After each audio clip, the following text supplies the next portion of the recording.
আমি সেই মেয়ে।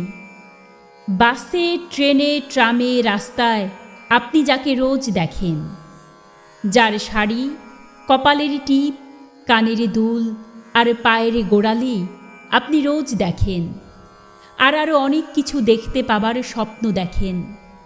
স্বপ্নে যাকে ইচ্ছে মতন দেখেন, আমি সেই মেয়ে। বিহারের প্রত্যন্ত গ্রামে দিনের আলোয় যার ছায়া মারানো আপনার ধর্মে নিষিদ্ধ, আর রাতের গভীরে যাকে বস্তি থেকে তুলে আনতে পায় কি বরকন্দাজ পাঠান আপনি, আর সুসজ্জিত বিছানায় যার জন্য অপেক্ষায় অধীর হয় আপনার রাজকীয় লাম্পট্য, আমি সেই মেয়ে। আমি সেই মেয়ে আসামের চা বাগানে ঝুপড়ি কামিন বস্তি থেকে যাকে আপনি নিয়ে যেতে চান সাহেবি বাংলোয় মধ্যরাতে। ফায়ার প্লেসের ঝলসে ওঠা আলোয় মোদির চোখে দেখতে চান যার অনাবৃত শরীর, আমি সেই মেয়ে। রাজস্থানের শুকনো উঠোন থেকে পিপাসারে জল আনতে যাকে আপনি পাঠিয়ে দেন 10 মাইল দূরে সরকারি ইদারায়, আর 20 মাইল হেঁটে ক্লান্ত বিধ্বস্ত যে রমণী ঘরা কাঁখে ঘরে ফিরলেই যাকে বসিয়ে দেন চুলার আগুনের সামনে আপনার রুটি বানাতে, আমি সেই মেয়ে।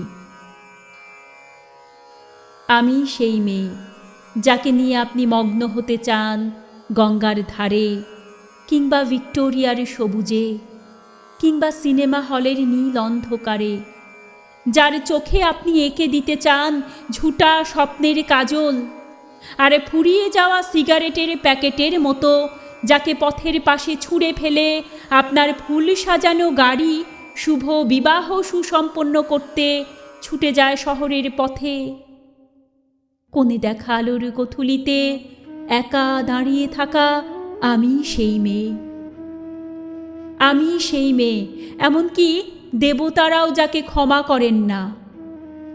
অহংকার আর শক্তির দম্ভে যার গর্ভে রেখে যান কুমারীর অপমান, আর চোখের জলে কুন্তি হয়ে নদীর জলে বিসর্জন দিতে হয় কর্ণকে, আত্মজকে, আমি সেই মেয়ে।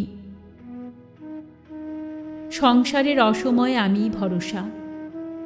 আমার ছাত্র পড়ানো টাকায় মায়ের ওষুধ কেনা হয়, আমার বাড়তি রোজগারে ভাইয়ের বই কেনা হয়। আমার সমস্ত শরীর প্রবল বৃষ্টিতে ভিজতে থাকে, কালো আকাশ মাথায় নিয়ে আমি ছাতা হয়ে থাকি। ছাতার নিচে সুখে বাঁচে সংসার। আপনারা আমার জন্য অনেক করেছেন। সাহিত্যে, কাব্যে, শাস্ত্রে, লোকাচারে আমাকে মা বলে পুজো করেছেন, প্রকৃতি বলে আদিক্ষেতা করেছেন। আবার শহরগঞ্জের কানা গলিতে ঠোঁটে রং মাখিয়ে কুপি হাতে দাঁড় করিয়েও দিয়েছেন। হ্যাঁ, আমি সেই মেয়ে। একদিন হয়তো অন্য কোনো একদিন আমার সমস্ত মিথ্যে পোশাক ছুঁড়ে ফেলে দিয়ে আমি হয়ে উঠব সেই অসামান্যা। খোলা চুল মেঘের মতো ঢাকবে আমার খোলা পিঠ, দু চোখে জ্বলবে ভীষণ আগুন, কপাল ঠিকরে বেরুবে ভয়ঙ্কর তেজরশ্মি, হাতে ঝলসে উঠবে সেই খড়গ, দুপায়ের নুপুরে বেজে উঠবে রণদুন্দুভি, নৃশংস অট্টহাসিতে ভরে উঠবে আকাশ। দেবতারাও আতঙ্কে স্তব্ধ হয়ে বলতে থাকবেন, মহামেঘ প্রভাঙ্ঘোরাং মুক্তকে সিংহে চতুর্ভুজাং কালিকাং দক্ষিণাং মুন্ডমালা বিভূষিতাং। বিভৎস দাবানলের মতো আমি এগোতে থাকব, আর আমার এগিয়ে যাবার পথের দুপাশে মুন্ডহীন অসংখ্য দেহ ছটফট করতে থাকবে। সভ্যতার দেহ, প্রগতির দেহ, উন্নতির দেহ, সমাজের দেহ। হয়তো আমি সেই মেয়ে, হয়তো বা।